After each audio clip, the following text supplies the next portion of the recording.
Let's take some questions. The first question has to do with the nursing home situation. You've described this void, but to clarify here, the void doesn't fully explain what state lawmakers say, which is that they had been asking for that data for months, long before your rationale that you couldn't give it to them because the DOJ took precedence. So I'm just wondering if you can explain to people why that data couldn't have been presented to the legislature before August. In terms of the dates of the state request and the DOJ request, I don't know. I thought they were roughly at the same time.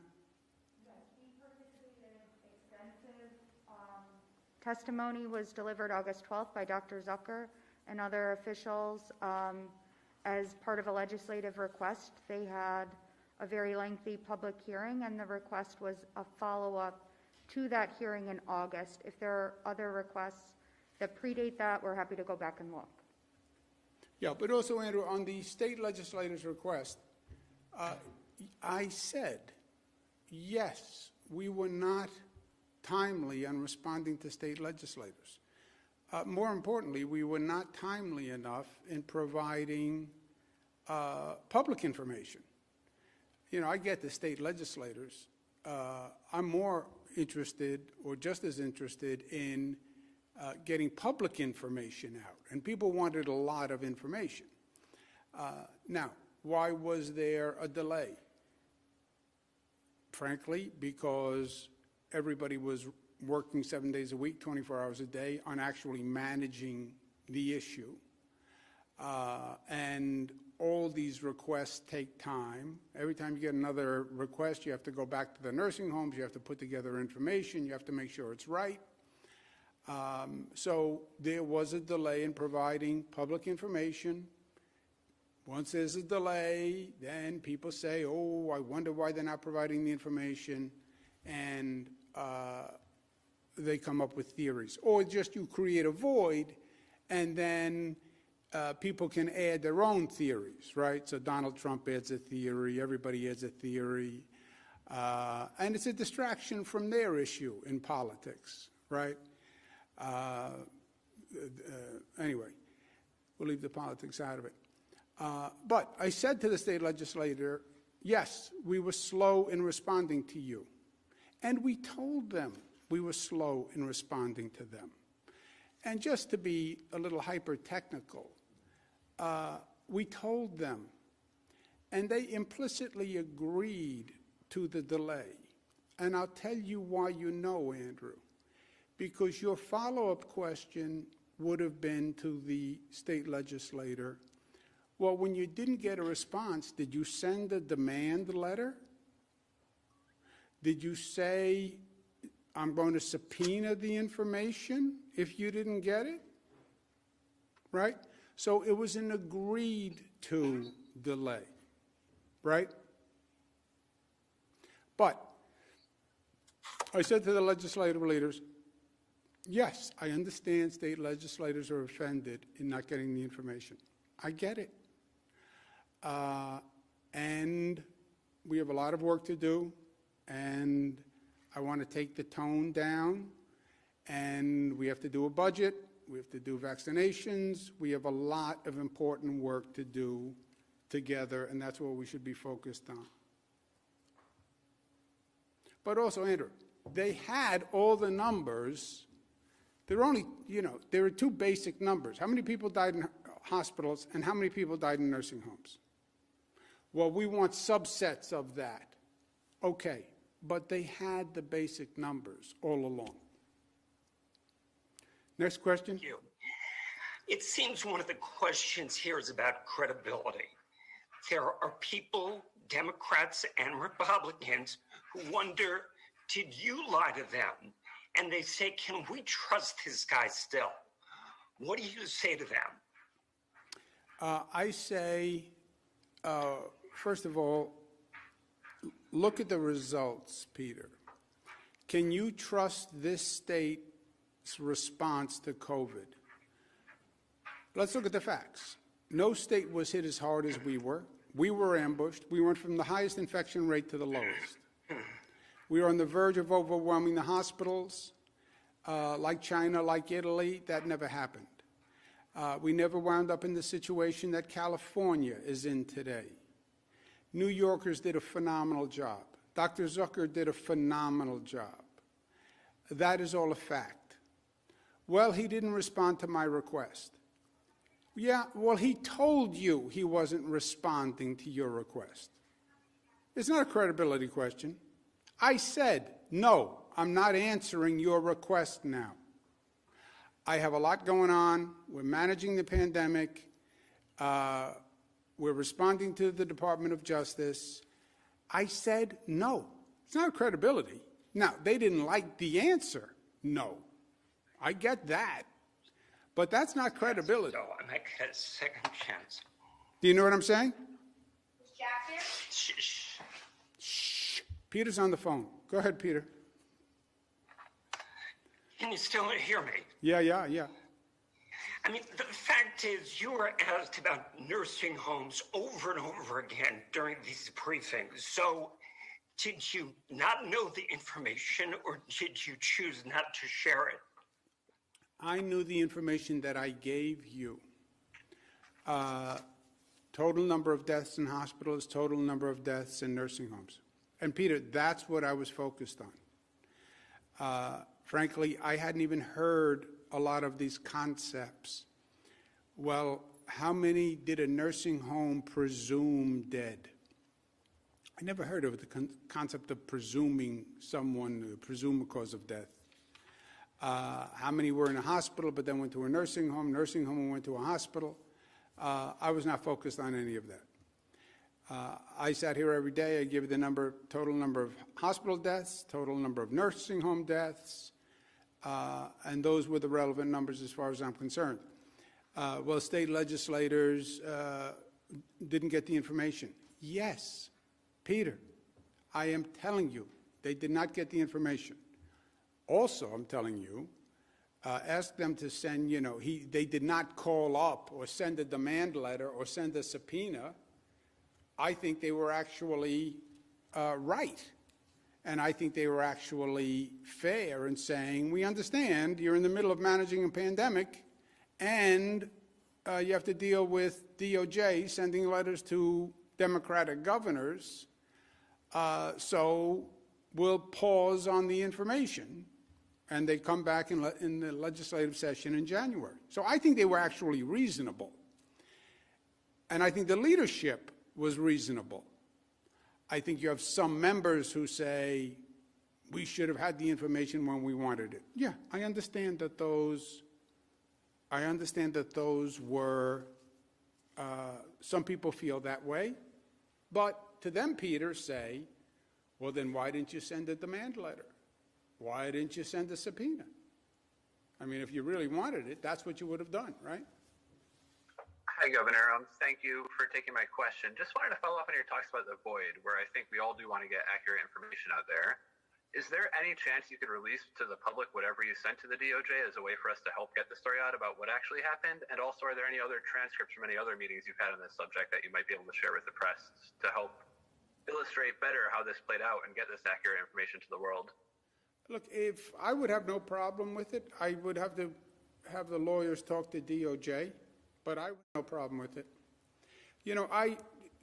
There were two corresponding mistakes, Bill, and part of it is a function of the time. We're managing the pandemic. You guys want information. Information takes time, which I think you don't appreciate. And information takes time from the same people who are managing the pandemic, right? You ask a technical question, they have to go to the people at this table because the situation is moving so fast. Except the people at this table are day-to-day involved 100%. So that's not an excuse. It's an explanation, but it's not an excuse. We did not provide enough public information. And by the way, in this situation, I don't know that you could ever provide enough public information, because one set of questions begat another set of questions. But we did not provide enough information. That's one phenomenon. Second phenomenon, okay, now there's a void. The politics is intense and miserable and personal. Donald Trump himself started this. COVID is a Democratic state problem, and the Democratic governors are killing people in nursing homes. Remember, that was a national Republican strategy. It blew up when the nursing homes deaths happened in Republican states. And it didn't jive with the facts because New York is number 34. Forget all this other garbage. New York is number 34 in nursing home deaths. How is it so terrible a job if it's number 34 in nursing home deaths, and we had COVID before anybody else, and we had it worse than anyone else, and we had no notice, right? But then in the void, now all the local politicians, this one should call on the resignation of Dr. Zucker. Are you kidding me, Congressman? You didn't have a congresswoman who is anti-Semitic and asks for execution of Democrats. You supported her. Other congressperson, administration should resign. You were part of the insurrection at the Capitol where people died. I mean, but it's all this political toxicity, and then you get some people who have a personal agenda. Some people who have had a long-term problem with this office, which still goes on, where we believe there was unethical, if not illegal, activity. And that continues. So now you have that in the mix. But that all fills this void. Now, you could say, Bill, because you've covered this a long time, well, that's just another day in politics, right? Accusation, cross-accusation, you did this, I did this. That's just another day in politics, right? That's mudslinging. That's why people are disgusted with the whole thing. Yes, but, and there's a big but here, and this is why I made a mistake being complacent, and this is why I'm no longer going to be complacent. It wasn't the normal political back and forth. You had a different audience. The audience were the grieving families of nursing home victims. That was the audience. And it wasn't just the normal back and forth with you as a reporter and tweets and this garbage and that garbage, which I do dismiss, to tell you the truth. I don't even read Twitter. I do dismiss it. And I've always dismissed it because it's so obvious and transparent and disgusting. But there was a different audience. And now I have people who lost a loved one saying, I don't understand. They're saying my father could have lived. I don't understand. They're saying my father only died because somebody came from a hospital, from a nursing home, and brought COVID into the nursing home. And they're getting pieces of information, and they're listening to some of these real zealots spin these tales, and you look at the partisanship, Bill. But for a couple of exceptions where it's personal, it's all partisan. But the audience was different, and my complacence was wrong. I should have tamped down every attack because the audience hearing it didn't know that this is the normal political garbage, and it hurt them. That's what I feel badly about.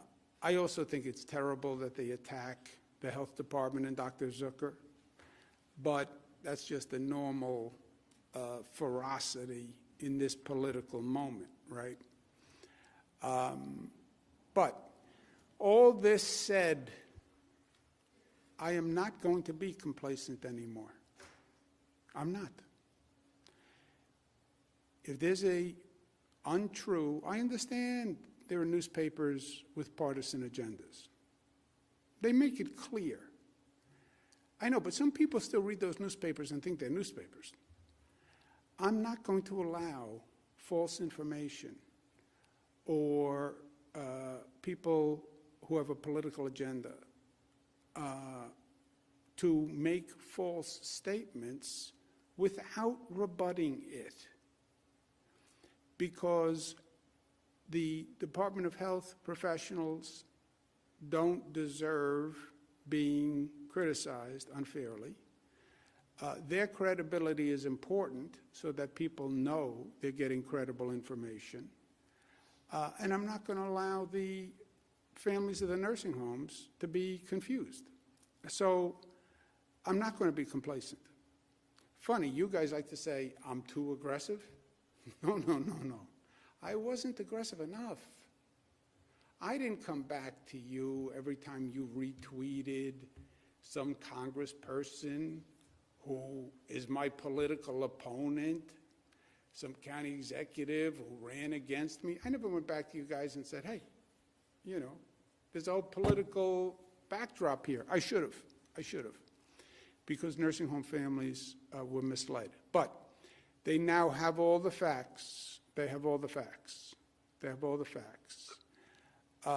we expect? And we do have to move forward. And what I said to the legislative leaders, which is important, is, look, I get all this.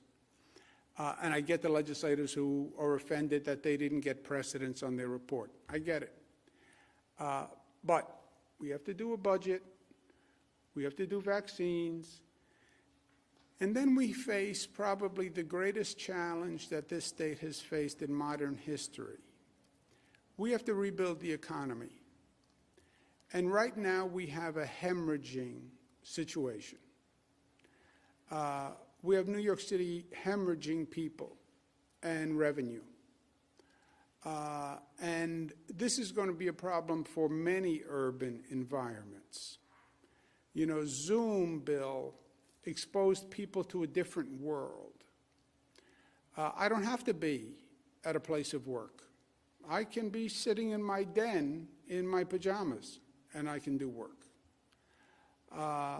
Well, but if you're not in an urban environment, if you're not in a city, you can't go to a play, you can't go to a museum. I don't want to go to a play or a museum now anyway. And I'm going to watch what happens with this virus before I walk into a crowded ballroom. So this is a very precarious time for this state. And we have a lot to do. And that's my job. And that's what we're focused on. Fight the pandemic, get those vaccines out the door, rebuild New York, and in the midst of it all, get that budget done ASAP. And then, atmospherically, don't be complacent in allowing untruths to go forward, because it hurts innocent people. Okay, thank you very much all. Thank you for taking the time.